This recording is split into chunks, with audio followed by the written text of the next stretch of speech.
State of Texas, I'm told to say, by Chris Childs, who helps run this show, and he's a proud son of the great state of Texas. A former Attorney General, now Governor Greg Abbott, also the author of a great book, Broken but Unbowed: The Fight to Fix a Broken America. There it is on your TV screen. Welcome back, Governor. Oh, so good to be back with you again. Always great to talk to you. Okay, so let's get started with what the Justice Department did early this week. Jeff Sessions announcing the withholding of DOJ funding to cities who fancy themselves and practice the art, if you will, of sanctuary city. And that's really in line with what you undertook in the state of Texas, in particular with Travis County. Am I right? You are right. This is huge, and this is a very important step by the United States Department of Justice, and it is exactly what I did as governor of the state of Texas last month when I defunded the Travis County, which is where the city of Austin is located. And the reason why I defunded Travis County is because the sheriff refused to honor ICE detainer request and instead released back out onto the streets very dangerous criminals who had been arrested for sexual assault, including sexual assault of a minor, compromising the safety of our fellow Texans. Let me tell you something. If a sheriff refuses to enforce the laws of the United States of America, they need to quit their job. If they don't want to enforce the law, they should not be in law enforcement. What about jail? I know that you brought up the possibility of jailing such sheriffs recently.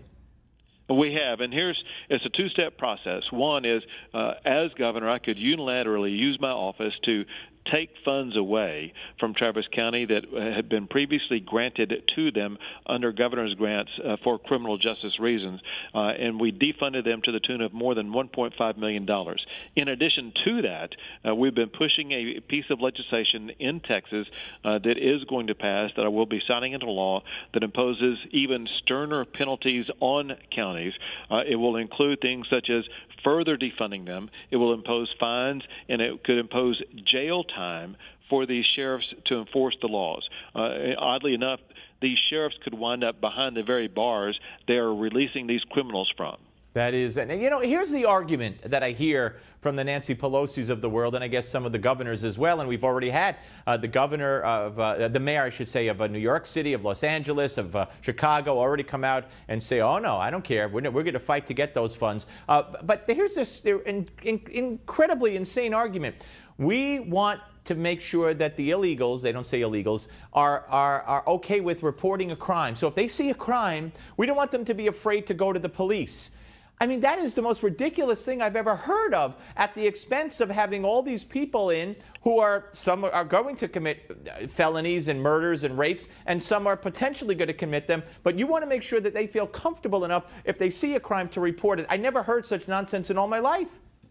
Well, it's a bogus argument, because here's the premise of that argument. That they're saying that they are going to promote obeying the law by promoting lawlessness.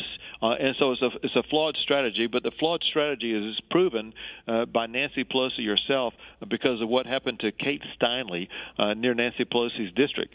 Kate Steinle lost her life because of one of these people who's in the country illegally and been repeatedly deported, repeatedly had criminal background.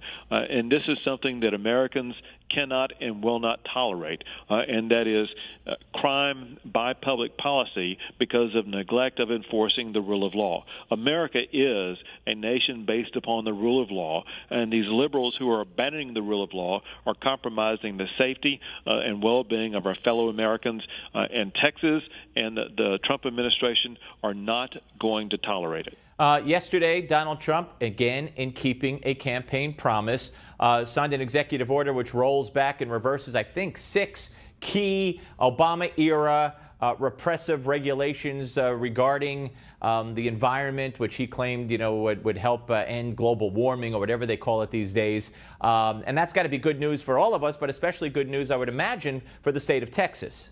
It's great for the state of Texas. It was one of the lawsuits that we had against the Obama administration.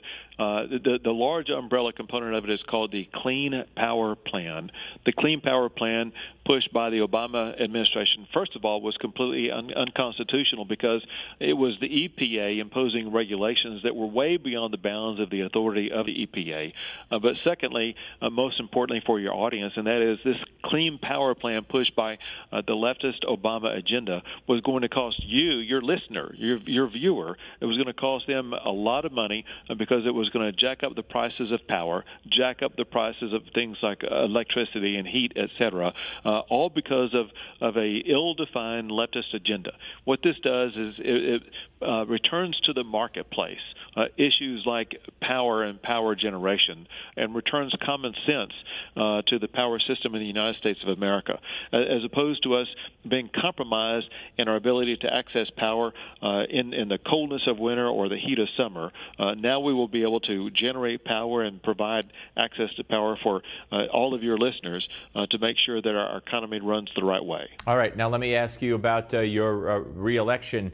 You have decided to seek a second term. Am I correct? Oh, absolutely. Of course. 100% certainty I am running for re-election. Listen, Texas is now the premier state in the United States of America. Texas is the state that everyone is moving to. Texas is what America longs to be, and that is the home of freedom. And so, of course, I will be running, and I will be fighting to make sure that Texas remains in the vanguard of liberty in the United States of America. You talk about left-wing or leftist agenda with regard to the energy bill in the minute or so we have left. When you see what's going on, for instance, with Neil Gorsuch, someone who has a top rating from every law agency and rating agency that's there, a man who got 98, I think, votes when he was confirmed for the federal bench, and the Democrats are going to filibuster him. I mean, that's pure and total obstruction, is it not? Well, it is obstructionism, but who would ever thought that you and I would say, thank you, Harry Reid. We can thank Harry Reid for setting up this opportunity for the Republicans to use the nuclear option. And that is Neil Gorsuch is going to be confirmed. And let me tell you the importance of this, because he and I agree on one very important fundamental principle, and that is we are both what are called originalists. We apply the text of the United States Constitution the way that it was written, not the way that some of the justices on the Supreme Court rewrite it. It's time that we have judges who are going to apply the Constitution as opposed to rewriting it. And that is the position and the philosophy of Justice Gorsuch. I believe he will be confirmed. It may not be by 60 votes in the Senate. It may be by just 50 or 51. Right. But thank you, Harry Reid, there you go. For ensuring that Neil Gorsuch gets confirmed. And thank you for leaving the Senate also. I'll throw that in. Governor, great to talk to you, sir. Thank you very much. Thank you so much. Take care. God bless. God, you too. Governor Greg Abbott, ladies and gentlemen. Up next, Stephen Moore will be here to discuss the president.